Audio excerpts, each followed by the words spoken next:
Assalamualaikum warahmatullahi wabarakatuh kepada semua penonton podcast Sinar Harian. Bersama-sama saya Haizir Osman dalam segmen Plot Twist, di mana kita akan membincangkan isu-isu politik yang berlaku dalam negara pada ketika ini.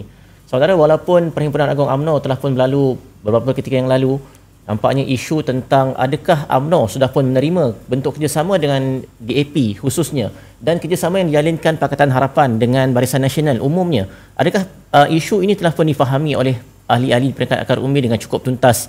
Kalau kita lihat dalam Perhimpunan Agong UMNO yang lalu, yang baru-baru ini dijalankan, ada dua bentuk pemikiran yang kita lihat berlaku antara kepimpinan dengan ahli-ahli di peringkat akar umbi. Di peringkat kepimpinan kita dapat lihat kefahaman itu sudah pun settle, sudah pun clear, sudah pun jelas bahawa jalinan kerjasama yang dijalinkan dengan Pakatan Harapan, termasuklah DAP dalamnya, sudah pun dijelaskan. Tetapi di peringkat ahli akar umbi masih ada sentimen yang tersisa, terutamanya melibatkan kefahaman kerana DAP selama ini dijelaskan kepada ahli-ahli sebagai hantu yang digunakan untuk menakut-nakutkan orang Melayu, bahawa parti itu akan mengambil hak-hak orang Melayu dan sebagainya. Untuk menjelaskan isu ini, saudara, dalam PAU yang lalu ada satu pandangan yang dilihat agak berbeza yang dikemukakan oleh Pergerakan Pemuda UMNO Malaysia melalui Ketua Pemudanya Dr. Akmal Saleh, yang pada awalnya tidak mengundang ataupun tidak menjemput ahli-ahli parti-parti komponen untuk menyertai Perhimpunan Agong mereka, dan dalam pada masa yang sama seterusnya ada lagi kisah-kisah yang mengundang kontroversi. Antaranya ditimbulkan oleh Ketua Pemuda UMNO Baihan Kapar yang meminta agar pimpinan dapat menerima ataupun tidak melupakan jasa-jasa ahli-ahli pimpinan parti yang telah pun meninggalkan parti itu. Jadi saudara, pada hari ini bersama-sama saya di studio adalah watak utama, antara watak utama yang melatari, yang menjadi warna-warni Perhimpunan Agong UMNO yang lalu. Saya mempersilakan Ketua Pergerakan Pemuda UMNO Baihan Kapar, Saudara Muhammad Afifi Aris. Assalamualaikum tuan. Assalamualaikum. Terima kasih kerana sudi untuk menerima jemputan kami dalam sesi podcast pada kali ini. Terima kasih, insya-Allah sama-sama lah kita. Walaupun menerima kecaman yang agak besar juga selepas kenyataan yang dikeluarkan pada Perhimpunan Agong UMNO yang lalu, tapi saudara dilihat tetap tekal dan konsisten dengan pendirian tersebut. Sebab saya rasa bila kita mengeluarkan satu pandangan yang mungkin berbeza, tetapi bila kita mengambil kira sudut pandang di peringkat akar umbi seperti yang tadi saudara katakan, saya rasa sebagai ketua pemuda kita kena ada stand yang clear. Sebenarnya apa yang kita mahu pergi, apa yang mahu kita capai dalam karier politik kita, ataupun dalam kita mahu melihat UMNO ni di mana dalam 5 ataupun 10 tahun yang akan datang. That's why kita stand tu perlu dibuat hari ini. Baik saudara, saya nak direct kepada soalan yang pertama, iaitu bagaimana saudara melihat dua PAU telah pun berlalu sejak jalinan kerjasama yang dijalinkan antara Barisan Nasional, termasuklah UMNO dengan Pakatan Harapan yang di dalamnya ada DAP, walaupun sebelum ini kedua-duanya dilihat sebagai musuh yang cukup ketat. Adakah saudara sudah berpuas hati dengan penerangan yang diberikan oleh parti kepada ahli-ahli di peringkat akar umbi untuk menjelaskan tentang isu yang sangat penting dan sensitif ini? Dia sebenarnya kalau di peringkat kepimpinan, melalui Yang Berhormat Datuk Seri Azalina sebagai Ketua Penerangan dan juga Susah Agong yang berbahagia Datuk Ashraf Wajdi pun telah melaksanakan tugas dia dengan cukup baik, memberikan penerangan kepada pucuk pimpinan, baik di peringkat MKT dan juga di peringkat bahagian-bahagian, supaya naratifnya sama, apa yang patut kita fahami, ke mana kerajaan perpaduan ni hendak dibawa dan sejauh mana coalition ni daripada segi perlembagaannya, daripada segi perjanjian asalnya, semua telah diterangkan dengan cukup baik. Tetapi itu di peringkat bahagian. Persoalan yang paling besar adalah di peringkat cawangan-cawangan dan ahli akar umbi. Adakah dapat menerima dengan baik ataupun tidak? Ini persoalan kami juga. That's why di peringkat bahagian pun ada tanggungjawab. Di peringkat bahagian saya sendiri sebagai Ketua Pemuda Bahagian, turun ke bahagian, turun ke cawangan, membuat sesi engagement dengan pemuda-pemuda ke mana hala tuju UMNO, dan kita sebagai peringkat pemuda bahagian, saya sendiri minta untuk menerima apa yang telah diputuskan dalam pucuk pimpinan. Kita kalau kita nak bangkang ataupun kita tolak apa yang digesa oleh pucuk pimpinan, bagi saya ada platform tersendiri. Bukan kita hentam parti secara terbuka dan sebagainya. Itu bukan perkara yang baik, sebab akhirnya yang baik pun untuk parti, yang buruk pun untuk parti. Cumanya medium-medium penyampaian tu perlu betul lah. Dan hari ini bila kita sendiri berada dalam pucuk pimpinan bahagian, engagement dengan cawangan dengan ahli ni perlu dilaksanakan. Kat situlah baru kita boleh meredakan sedikit hati di peringkat kaum B. Kalau kita buat, ada yang akar umbi terima, ada juga akar umbi yang tak terima. Itu biasalah dalam politik pun. Sebab apa yang dimomok-momokkan kepada kita bukannya 2-3 minggu, berpuluh tahun. Saya sendiri jadi ahli UMNO ni daripada 2013, tapi saya didoktrin akan fahaman-fahaman DAP ni daripada saya belajar lagi. Jadi untuk kita meredakan situasi untuk menerima DAP dalam sekelip mata, kita kena cakap benda yang betul, bukannya mudah. Tapi jangan tindakan kita akhirnya sabotaj parti. Yang itu saya tak setuju. Itu kita kena buat pendekatan yang berbeza. Maksud saya adalah, walaupun kita tak bersetuju dengan apa yang DAP pernah lakukan terhadap UMNO, jangan tindakan kita memberikan impak kepada parti sehingga kita dilihat mensabotaj parti kita sendiri. Itu yang saya sendiri untuk cuba membezakan dua keadaan ni. Dalam Perhimpunan Agong UMNO yang lalu, kami sendiri ada membuat liputan dan merhatikan sentimen para perwakilan yang berada di sana. Di peringkat kepimpinan, khususnya wanita, puteri dan pusat, memang clear daripada ucapan-ucapan mereka menyeru ke arah kerjasama dan sebagainya, politik baru dan sebagainya. Tapi pendirian yang agak berbeza yang dikemukakan oleh pemuda, khususnya oleh ketua pemudanya, dan disokong dan ditambah dengan kenyataan-kenyataan seperti datang daripada saudara sendiri. Adakah sebenarnya pemuda sebenarnya ingin menyampaikan mesej kepada parti bahawa isu ini perlu diadres dan tidak boleh disimpan di bawah kapet? Saya dulu, masa saya belajar daripada saya sekolah, saya ni debater. Saya ni pendebat. Saya diajar untuk kalau kita nak berdebat sesuatu isu tu, kita kena ada status quo kita. Maksudnya kena faham apa isu di bawah. Jadi apa yang dikatakan oleh Yang Berhormat Ketua Pergerakan Pemuda tu benda yang betul. Maksudnya kita tak boleh simpan isu tu bawah kapet. Kita kena address isu tu. Tu saya katakan tadi, apa yang dimomok-momokkan kita kepada ahli UMNO dan mereka menggelar kepada kita ni pelbagai. Penyamun, penyangak, perompak, akhirnya pimpinan parti kita, Datuk Seri Najib, Datuk Seri Zahid, terpalit dengan isu yang sangat sukar kita gambarkan di peringkat ahli ni. Pimpinan kita dilakukan sedemikian rupa. Dicemuh, diaibkan, dimalukan. Kalau boleh saya katakan, sampai dibogilkan pun. Jadinya tiba-tiba hari ini kita dibuat satu gesaan untuk menerima orang yang selama ini menuduh kita dengan pelbagai isu. That's why saranan Ketua Pemuda itu benda yang betul. Kita kena address dulu isu tu.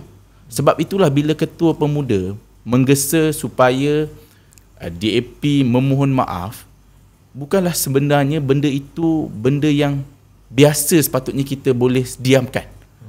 At least kalaulah DAP ikhlas bersama dengan kita, memohon maaf itu adalah satu perkara yang sebenarnya boleh melegakan hati di peringkat akar umbi. Sebab kita ni nak bekerja jauh lagi ni. Bukan semata-mata kita kena perlu lihat PRN yang akan datang, tetapi PRU 16. Dan benda-benda inilah perlu kita matikan dalam keadaan segera. Dan permohonan maaf itu perlu dilakukan agar di peringkat akar umbi faham dan mengerti bahawasanya DAP hari ini memang DAP yang lain, bukanlah DAP pimpinan-pimpinan yang sebelum ini yang mencemuh pimpinan parti kita, yang mencemuh ahli. Siapa yang jadi orang UMNO ni? India lah ni, penyokong perompak. Yang jadi ahli UMNO ni lah yang bersekongkol dengan perompak. Selama ni tuduhan-tuduhan begitu yang dilemparkan kepada ahli UMNO dan juga pimpinan UMNO. Jadi bila hari ini DAP dengan kita pun bercakap dengan baik, permintaan kita di peringkat pemuda supaya DAP melakukan satu permohonan maaf, bukanlah kita sebagai pemuda ingin menentang pucuk pimpinan parti. Tidak. Cuma itulah yang diluahkan di peringkat pucuk pimpinan di akar umbi. Jadi bagi saya, kita kena win-win situation dalam kita nak berhadapan dengan pilihan raya. Bukannya kita berhadapan pilihan raya nak menyokong supaya ahli UMNO ni beri undi. Rakyat juga akan beri undi. Kalau kita tak win situation, the both side ni, akhirnya rugi kita. Itu saya kata perjalanan kita dalam bersama dengan kerajaan perpaduan hari ini masih panjang. Bukan saja result PRN yang perlu kita lihat, tetapi fokus untuk PRU ni perlu dilakukan. That's why saya kata address status quo tu mesti dilakukan. Kita jangan buat senyap. Kita tak boleh mengenepikan pandangan-pandangan di peringkat akar umbi untuk menenangkan jiwa kita.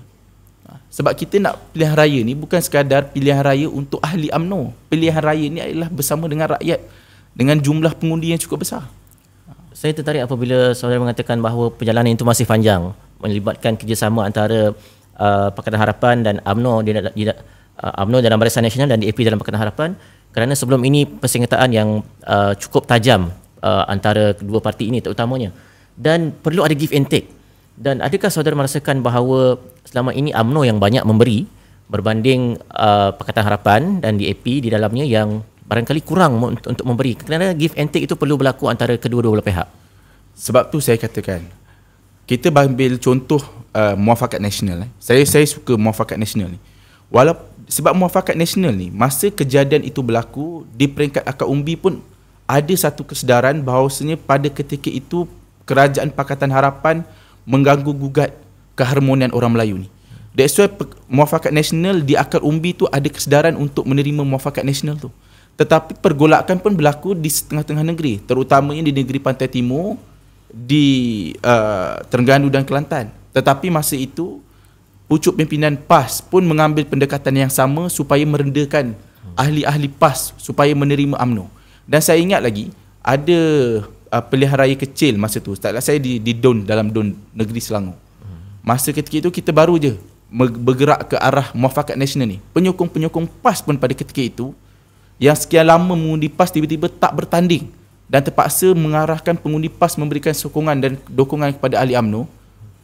Pimpinan PAS terpaksa 2-3 kali turun di cawangan-cawangan mereka supaya memberikan naratif yang betul. Itu maksud saya. Benda ni tak boleh settle dalam keadaan 2-3 hari nak pilihan raya, lambat. So peringkat akar umbi pun nak menerimanya bukannya mudah. Berbalik dalam situasi apa yang berlaku pada hari ini. That's why bagi saya perkara-perkara yang kita patut address dalam isu-isu yang melibatkan kepentingan give and take ni perlu dilaksanakan. Bukanlah saya nak katakan UMNO ni pun tak mengutuk DAP ataupun kerajaan Pakatan Harapan sebelum ni. Kita pun buat each other. Cumanya kadang-kadang yang terpalit tu besar. Sehingga kan yang dituduh, digelar sekarang ini pimpinan kami berada dalam penjara. Yang memulakan pun mereka. Jadinya mereka juga perlulah buat settlement ni. Itu yang dituntut oleh pemuda. Bukanlah kita kata kita tolak apa yang disarankan oleh pucuk pimpinan, tidak. Kita menghormati apa yang dilaksanakan dan dilakukan inisiatif pucuk pimpinan, kita terima.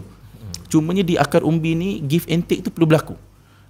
Kalau DAP merasakan perlu kerjasama ini berterusan sehingga ke PRU16, kita jangan lupa sentimen di akar umbi.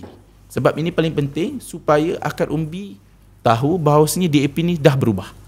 Itu yang perlu kita lakukan. Saya dapat memahami kerana saudara berada di peringkat akar umbi yang berdepan sendiri dengan ahli-ahli di peringkat cawangan khususnya, terutama sekali ahli-ahli veteran dan sebagainya yang barangkali telah pun dipasakkan dengan pendirian yang sebegitu bahawa DAP merupakan musuh sejak sekian lama. Tetapi keputusan yang diturunkan daripada atas kepada bawahan itu barangkali tidak mengambil kira juga sentimen-sentimen yang berada di bawah. Hanya pemimpin akar umbi sahaja yang memahami. Jadi adakah sebenarnya suara-suara peringkat akar umbi ini tidak didengari oleh pemimpin peringkat atasan sehingga mereka barangkali terputus daripada realiti yang berada di bawah? Mereka hanya tahu membuat keputusan dan perlu dilaksanakan tanpa mengambil kira cabaran-cabaran dan kesukaran yang dialami untuk memberikan kefahaman kepada ahli-ahli. Sebab tu saya katakan tadi, masa kita buat Muafakat Nasional pun ada juga ahli kita yang tak faham. Ada juga yang tak dapat menerima. Baik di peringkat PAS dan juga di peringkat UMNO. Sebenarnya berlaku, cumanya benda itu masa ketika itu majoritinya menerima Muafakat Nasional. Saya tengok masa tu, saya berada di PWTC masa Muafakat Piagam tu kita tanda tangan ni. Menangis-nangis kita dalam Dewan tu. Bahawa itu adalah satu penyatuan yang cukup baik. Tetapi akhirnya kita sangkakan panas hingga ke petang, tapi hujan di tengah hari. Itu pun kita ambil proses untuk menandatangani, mengatur gerak kerja supaya rakyat faham, ahli di akar umbi faham, pun bermakan masa berbulan-bulan. Akhirnya ditandatangani dengan cukup baik, tetapi akhirnya bercerai. Ini satu coalition, satu kerjasama yang saya kira baru masuk 6 bulan, tiba-tiba sudah dijemput menghadiri ke rumah kita, pun ada perkara yang tak settle lagi untuk kita selesaikan di sesama ahli. Jadi sebab itulah saya rasakan perlu ada perkara yang kita tidak boleh ambil pendekatan tu secara drastik. Sebab itulah betul lah bila nak katakan pucuk pimpinan buat penerangan kepada bahagian, bahagian pucuk pimpinan bahagian semua dah faham apa yang dilakukan dan kenapa kita perlu bersama dengan Pakatan Harapan. Tetapi di bawah ini kita ada ahli 3 juta lebih. Bukan mudah untuk kita fahamkan 3 juta lebih ni. Jadi that's why dia benda ni take time. Dia tak boleh kita nak push, pimpinan pun tak boleh terlampau menekan kita di peringkat bahagian untuk memahamkan ahli dalam sekelip mata magic pun boleh faham. Tak boleh. Kita kena dalam realiti bahawasanya benda ni dah didoktrin, dah dipasak di dalam pemikiran rakyat, ahli, apa sebenarnya Pakatan Harapan ni, Pakatan Rakyat, DAP, PKR. Dah dipasak lama dah. You nak kita terima dalam sekelip mata bukan benda yang mudah. That's why paling penting dalam kita nak berhadapan dengan pilihan raya negeri ini, kita minta ahli kita jangan sabotaj parti kita. Itu yang sepatutnya perlu dilakukan terlebih dahulu. Apa pun kalau bertanding Barisan Nasional, walaupun dalam satu parlimen ada 3 DUN contohnya, yang bertanding dalam parlimen tu cuma 1 DUN aja untuk Barisan Nasional, kita kerahkan jentera kita supaya fokus kepada 1 DUN, supaya tak berlaku sabotaj. Ini yang paling penting sebenarnya. Yang itu yang kita kena address dulu. Contohnya ada parlimen yang dalam DUN tu tak bertanding pun wakil ahli kita, kerahkan jentera tu supaya membantu di DUN yang bertanding walaupun di parlimen lain, supaya tidak berlaku sabotaj dalam pilihan raya. Itu yang sepatutnya pucuk pimpinan fikirkan. Sebab kita nak berhadapan dengan PRN ni bukan satu negeri, kita berhadapan dengan 6 negeri. Dan isu dia lebih besar. Kalau PRK, pilihan raya kecil, di setengah tempat, contohlah PRK Cameron Highland, masa tu kita pun telah pun bermuafakat dengan PAS masa itu. Mudah untuk kita tangani DPDM, PDM ataupun cawangan-cawangan yang masih belum menerima perfahaman muafakat nasional ni. Mudah sebab masa itu satu Malaysia tertumpu pada satu PRK. Tapi dalam 6 PRN ni, it's not easy. Sebab ada DUN yang kita tak bertanding. Contohlah Parlimen Damansara. Mana ada DUN Melayu kat situ yang akan UMNO bertandingi. That's why kita kena ada satu strategi supaya sabotaj terhadap parti itu tidak berlaku. Itu yang paling perlu kita utamakan. Sebab akhirnya kalau kita sabotaj parti kita, yang rugi pun parti kita. Yang itu yang saya mahu elakkan. That's why saya pun pernah keluarkan satu kenyataan, sesungguhnya perlu ataupun wajib kerusi parlimen majoriti Melayu, at least UMNO perlu bertanding 1 DUN di parlimen tersebut supaya tak berlaku sabotaj parti. Satu kebimbangan yang timbul juga dalam kalangan bukan sahaja ahli-ahli UMNO, malah mungkin juga dalam kalangan penyokong Pakatan Harapan dan Kerajaan Perpaduan, iaitu ramalan ataupun agakan yang dibuat oleh tokoh-tokoh Perikatan Nasional, malah Presiden mereka sendiri Tan Sri Muhyiddin Yassin dan juga tokoh-tokoh lain seperti Khairy Jamaluddin yang membuat andaian bahawa sebahagian penyokong-penyokong ataupun pengundi-pengundi UMNO dahulunya akan mengalihkan undi mereka kepada Perikatan Nasional disebabkan perkembangan ini. Bagaimana untuk UMNO address isu ini agar seperti mana yang saudara sebutkan tadi, ia tidak mensabotaj parti, sebaliknya dapat memberikan kemenangan kepada UMNO dan Kerajaan Perpaduan? Kedua-dua tokoh yang saudara sebutkan tu, baik Tan Sri Muhyiddin ataupun saudara Khairy Jamaluddin, kedua-duanya pernah berada dalam sistem UMNO. Mereka juga terlibat dalam sistem cawangan. Maksud saya, diorang pun faham apa yang berlaku dalam UMNO ni. That's why saya sendiri, saya minta maaf sangat-sangat, saya tak boleh menidakkan suara di akar umbi. Kalau betul, memang betul situasi itu memang berlaku. That's why lah saya katakan tadi, address isu di peringkat akar umbi ni perlu. Permohonan maaf, macam mana kita supaya tidak berlaku sabotaj parti, apa strategi parti untuk berhadapan dengan pilihan raya negeri. That's why saya katakan tadi, dalam isu kita tanggapan-tanggapan tokoh pimpinan yang berada di luar UMNO untuk sentiasa memberikan tanggapan supaya UMNO dilihat lemah, itu adalah tugas mereka. Memang diorang berada di luar UMNO untuk melihat UMNO lemah, memang tugas mereka. Tetapi di peringkat kita, di peringkat pemuda bahagian, di peringkat pemuda kebangsaan ataupun peringkat pucuk pimpinan Majlis Kerja Tertinggi, menguatkan UMNO adalah kerja kita. That's why untuk kita menguatkan UMNO adalah kita menyelesaikan isu dalaman UMNO terlebih dahulu. That's why saya katakan ahli kita yang ramai 3 juta lebih ini, walaupun kita tidak dapat puaskan hati semua pihak, tetapi dalam satu perkara kita perlu bersetuju, agree to disagree, iaitu jangan kita sabotaj parti kita dalam kita nak berhadapan dengan pilihan raya negeri ini. That's why kita kena ada satu gerak kerja yang begitu baik dan sistematik, supaya bila kita berhadapan dengan pilihan negeri, sebagai contoh yang saya katakan tadi, dalam parlimen saya sendirilah, Saya bagi contoh dalam Parlimen Kapah. Mungkin dapat 1 DUN saja. Tapi ahli kita ada juga di DUN Meru, juga ada berada di DUN Sementa, ada juga berada di DUN Selat Kelang.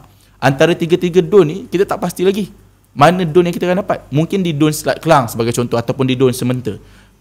Jentera kita di DUN Meru mesti kita kerahkan untuk membantu calon Barisan Nasional di DUN Sementa ataupun di DUN Selat Kelang, supaya kita ni bekerja, akhirnya kita memenangkan kerajaan perpaduan yang ada pada hari ini.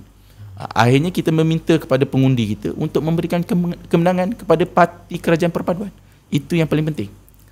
Daripada apa yang saya lihat sepanjang perbincangan kita selama lebih kurang 20 minit ni, hanya pemuda sahaja yang membawa isu ini dan address isu ini dengan berani dan jujur. Kerana kalau kita lihat di peringkat wanita pusat dan sebagainya, barangkali mereka menganggap isu ini telah settle barangkali. Kerana berdasarkan perkembangan semasa yang kita lihat di peringkat nasional, pimpinan-pimpinan kerajaan perpaduan melibatkan UMNO, PKR dan sebagainya dapat gel dengan begitu baik. Tetapi realiti yang sebenar yang berlaku di peringkat akar umbi barangkali jauh berbeza, dan ini barangkali tidak dapat diketahui oleh mereka. Disebabkan itu mereka tidak membawa idea-idea seperti yang saudara sebutkan. Adakah untuk menuju PRN ini, idea-idea yang bersifat setempat, yang bersifat lokal ini, seperti mana yang saudara sebutkan tadi, agar ahli tidak mensabotaj parti, itu yang perlu di-highlightkan dan diberikan peringatan kepada pimpinan-pimpinan di peringkat pusat agar mereka tidak terlupa bahawasanya realiti yang berlaku di akar umbi sangat jauh berbeza dengan apa yang berlaku di peringkat kerajaan perpaduan, kabinet dan sebagainya. Saya nampak dan saya lihat sebenarnya di peringkat akar umbi ni kita ni apa yang diwahyukan, apa yang diarahkan, apa yang diminta oleh puncuk pimpinan bahagian, selalunya kita akan follow. Di peringkat akar umbi ni macam itu. Ahli-ahli cawangan diminta pergi rumah ke rumah, minta berkempen, minta membantu calon. Selalunya tak ada masalah. Sebab selalunya kalau terutamanya jentera-jentera wanita ni bergerak dengan begitu, sifat keibuan dia tu sangat patuh. Jadinya bagi saya itu kita mungkin dah boleh katakan selesai. Tetapi dalam macam saya katakan tadi, dalam kita nak berhadapan dengan isu pilihan raya ni, bukan ahli kita saja yang perlu kita selesaikan, tetapi di peringkat rakyat yang akan mengundi kita ni. Sama ada dia faham ataupun dia tak faham ataupun dia kurang jelas. Itu yang perlu saya katakan tadi tu. Benda tu perlu dilaksanakan dengan cukup baik, dengan tertib. Bagaimana seorang pimpinan Pakatan Harapan dulu yang menggelar presiden kami dengan pelbagai gelaran, akhirnya hari ini you kena terima presiden kami sebagai timbalan Perdana Menteri. Jadi kadang-kadang kita di peringkat akar umbi ni pun, jadi kita pun tertanya-tanya, adakah gelaran-gelaran yang mereka tomahkan kepada presiden kami selama ni adalah satu fitnah untuk menjatuhkan reputasi presiden kami? Itu persoalan yang perlu dijawab oleh mereka. You gelarkan presiden kami macam-macam gelaran sehingga dia dihadapkan ke mahkamah. Dia sekarang ni diangkat menjadi timbalan Perdana Menteri bersama dengan pimpinan Pakatan Harapan. Adakah sepanjang tomahan daripada 2018 sehingga hari ini adalah satu fitnah? Itu pun di peringkat akar umbi ni tertanya-tanya. Sebab tu saya kata tak settle di peringkat bawah ni, tak settle. You kena settlekan dulu. Saya sayang pucuk pimpinan parti saya. Tapi kalau hari ni you tak lakukan untuk memperbetulkan keadaan balik kepada UMNO, kita ni dalam kerajaan perpaduan. Kita ni nak sama-sama nak menang. Kalau you tak settle dengan kita ni supaya meredakan ahli di peringkat bawah ni, macam mana kita nak menang? Adakah saudara mengharapkan agar di peringkat pimpinan dapat memberikan satu direction yang jelas, bagaimanakah hubungan ataupun perlu diwujudkan seolah-olah satu jawatan kuasa untuk membaiki hubungan ini terlebih dahulu sebelum bergerak jauh lebih ke depan sebagai penutup untuk program kita ini? Saya rasa perlu. Di peringkat jawatan kuasa, tapi saya rasakan Sekretariat Kerajaan Perpaduan pada hari ini pun telah pun membincangkan daripada pelbagai aspek perkara untuk kita berhadapan dengan pilihan raya negeri. Tetapi perlu yang kita lebih tuntas untuk kita selesaikan adalah isu-isu di peringkat akar umbi. Bukan sahaja isu Barisan Nasional ataupun UMNO untuk bekerja bersama dengan PH, tetapi persoalan paling besar ni pun PH macam mana nak bekerja sama dengan UMNO. Sebab selama ni yang you kempen hari-hari masa sepanjang PRU 14 dengan 15, you menghentam UMNO ni. Hari ni you kena mendukung pemimpin-pemimpin UMNO. That's why you pun kena buat kerja bersungguh-sungguh untuk memenangkan calon daripada UMNO Barisan Nasional ni. Sebagai contoh, ini penutup dia, kerusi DUN bandar utama. Of course lah, mungkin DAP yang bertanding, tak perlukan undi BN pun mungkin diorang boleh menang. Tapi kita ambil kerusi yang mana ada contohnya majoriti Melayunya kurang daripada 70%. Mungkin sokongan Melayu tu dah terbahagi kepada dua, 35 kepada pihak lawan, 35 kepada calon Barisan Nasional. 30% ni penentu, yang mana penentu 30% ini adalah daripada DAP Pakatan Harapan. You kena mind conditioning your people, your member untuk memberikan kemenangan pada UMNO. Kat situlah sejauh mana keikhlasan mereka bersama dengan UMNO. Penentu Melayu ni dah 35-35 ni, dah split dua dah ni. 30% tu penentu.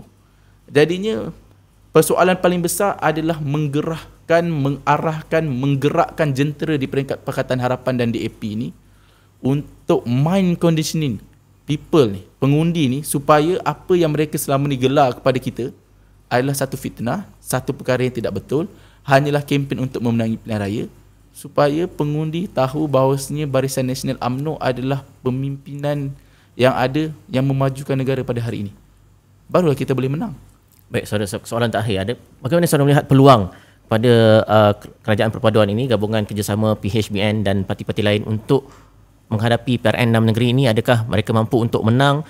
Adakah status quo ataupun dapatkan negeri-negeri yang sebelum ini bukan PHBN? Bagaimana? Bagi saya, kita potensi, saya sebagai orang UMNO, saya sebagai ahli parti, mesti saya katakan kita mampu menang. Based on paper, bila kita campur pengundi PH, campur pengundi BN pada dua negeri Selangor ni, Alhamdulillah kita boleh menang. Tetapi macam saya kata, ada benda yang perlu disettlekan di peringkat bawah. Untuk kita memastikan kemenangan itu memihak kepada kita, dan saya yakin kemenangan itu memihak pada kita, isu di bawah perlu kita settlekan dulu. Barulah jentera peringkat ahli di akar umbi akan bergerak sederap bersama pasukan, dan benda yang ada masalah-masalah ni kita dah boleh clearkan. Sebab saya rasa masih ada masa belum terlewat lagi. Kalau 3 hari nak pilihan raya nak mengundi, baru kita kata benda tu perlu kita selesaikan, itu saya gusar. Tapi hari ni dalam long way to go ni, dan PRN yang mungkin masih ada berbaki sebulan 2 ni, maksudnya kita ada masa untuk selesaikan. Jadi saya harap pucuk pimpinan, apa pandangan saya pada hari ini bukanlah menentang pucuk pimpinan, tetapi adalah benda yang perlu kita selesaikan di peringkat akar umbi. Dan saya yakin bila selesai di peringkat akar umbi, selesailah isu parti ataupun jentera PH dengan BN ni, insya-Allah kita boleh bergerak ke hadapan untuk memastikan kemenangan tu milik kita, milik kerajaan perpaduan. Itu saya yakin. Ada perkara yang perlu diselesaikan, itu antara mesej utama yang ingin disampaikan oleh saudara Muhammad Afifi Aris, Ketua Pemuda UMNO Pegang Kapal, untuk menutup perbincangan ringkas kita pada hari ini. Saudara, UMNO belum settle dengan DAP. Satu persoalan yang perlu dijawab oleh pimpinan, terutama sekali di peringkat atasan yang barangkali tidak kurang mendengar suara-suara pimpinan di peringkat akar umbi ini, bagaimana sentimen yang ingin mereka bawakan. Saya rasa itu sahaja yang ingin kita bawakan dalam sesi perkongsian podcast kita pada hari ini, saudara. Sehingga kita berjumpa lagi dalam sesi podcast yang akan datang. Jika anda ingin mengikuti episod-episod kami yang lalu, anda dialu-alukan untuk mengikuti Spotify Sinar Harian, dan anda juga dialu-alukan untuk mengikuti platform-platform media sosial kami di pelbagai laman media sosial, dan layari www.sinarharian.com.my untuk mengikuti perkembangan berita dalam dan luar negara. Sehingga kita berjumpa lagi. Saya Haizir Osman, ini adalah Plot Twist. Assalamualaikum warahmatullahi wabarakatuh.